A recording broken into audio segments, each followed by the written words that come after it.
Hello and welcome back to another GCSE revision video. Now today I'm going to be going over one of my favorite ever Victorian texts, which is Jekyll and Hyde. And more specifically, I'm going to show you how to write the perfect grade 9 GCSE response on the character of Jekyll. Of course, the entire novel is structured around his tragic journey. So of course, when it comes to Jekyll and Hyde, let's say this is your set literature text for your upcoming GCSE mocks and ultimately your GCSE literature exams, I want to show you the 3 most powerful points you should write about when you were analysing the character of Dr. Jekyll and talking about why Stevenson uses him as such a tragic figure. Remember, obviously, the entire premise, the entire idea of this novel was criticising the very society that Jekyll belonged to, which forced him to not only avoid and push away his darker hidden side, but ultimately this led him to lead a double life. And what Stevenson was trying to say is that Jekyll wasn't a one-off person. He wasn't this anomaly. This is actually what most Victorian people were doing because Victorian society at the time was way too restrictive and far too hypocritical. He wrote this novel to criticize Victorian society at the time. And of course, he uses Jekyll's character to demonstrate the tragedy that results as a result of being far too restrictive in terms of Victorian morality.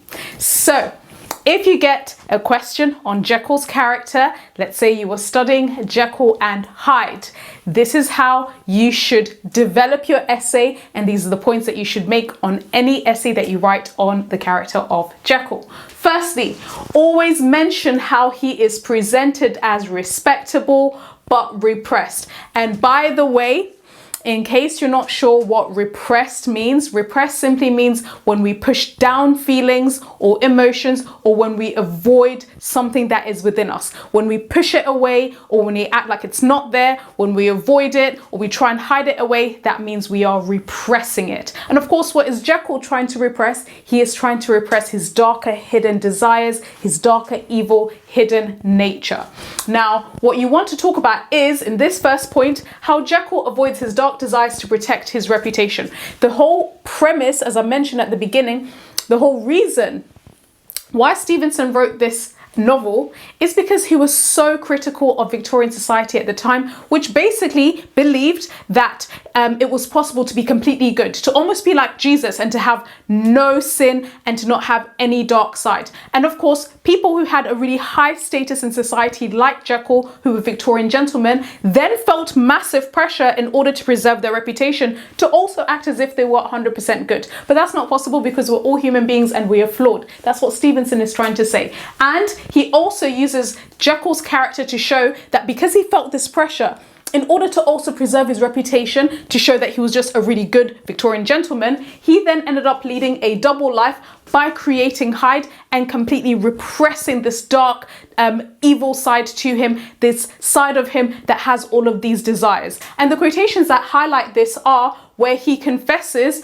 "I concealed my pleasures." And of course, he then ultimately realizes that man is not truly one, but truly two. Obviously, this ties into the central theme of duality. Stevenson was basically trying to convey to us as his readers that actually it's impossible to not have a dark side to us. As human beings, we're both good, but we also have a bad side to us. We have a moral side, but also an immoral side. And tragedy results when we try and act like that darker side of us does not exist. The moment we accept it, we're able to balance it and manage this side of us. But the moment we try and push it down, it actually comes back up in a way that we cannot control. And we see this manifest in Jekyll, who was no longer able to control his transformations into Hyde.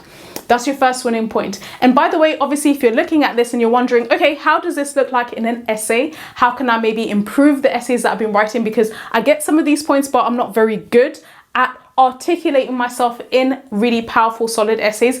I'll be running a one-off GCSE masterclass. This is on the 1st of November during half-term week, going over Jekyll and Hyde. I don't do these often, but I actually do really love teaching Jekyll and Hyde. So of course, if you want to see how to structure an amazing Jekyll and Hyde GCSE essay that you can not only use for your revision, but ultimately for your mocks and your final GCSEs, then join in.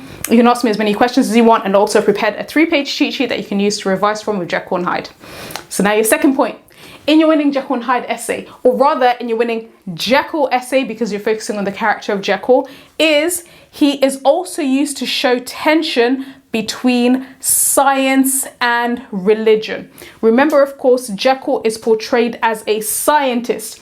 And this was that time during the Victorian era where there was a lot of developments in science, and a lot of people, especially religious people, were afraid that eventually science would be used to almost replace the role of God. We as humans would end up becoming too ambitious and using science to actually play the role of God. And what does Jekyll do? He creates a different human life, i.e. Hyde, through the power of science, and creating a human is actually supposed to be the only domain of God, right? So Jekyll is used to highlight this tension between science and religion because he's obsessed with science, and it's what leads him to create Hyde, which obviously has the tragic outcome of his ultimate death.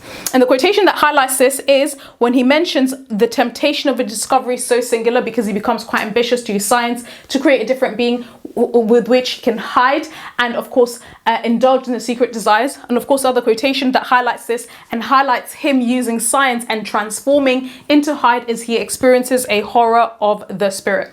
And of course, your third and final point in your winning Jekyll essay is he represents our civilized and animalistic side.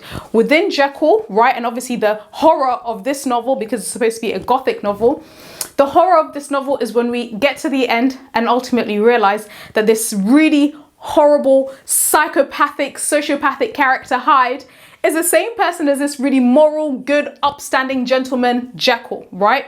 And this duality and this contrast is also used to embody this animalistic side, i.e. Hyde, and this civilized side, i.e. Jekyll, which actually resides in all of us, okay? That is the horror, because it's not that this Jekyll person is out there and we're just reading about something that happens to other people. Actually, the true horror of this novel is that we're then forced to reflect on ourselves and think, oh my gosh, does that also mean that I'm also having an animalistic side and a civilized side? And of course, Stevenson's answer is yes. And more specifically, Stevenson demonstrates obviously that Jekyll and Hyde are the same person, which horrifies us, and we're all just like Jekyll. And the quotations that go with this are the contrast between Jekyll himself, who's a large, smooth-faced man, versus Hyde, who's described in animalistic language as being ape-like. So that's really it when it comes to Jekyll and Hyde. And of course, if you want a little bit more, if you have any questions, if you also want to know how to do really well in your Jekyll and Hyde GCSE mocks and ultimately your exams, just simply join in my one-off GCSE masterclass during October half term. This is going to be on the 1st of November on a Saturday at 5 p.m. So thanks so much for listening.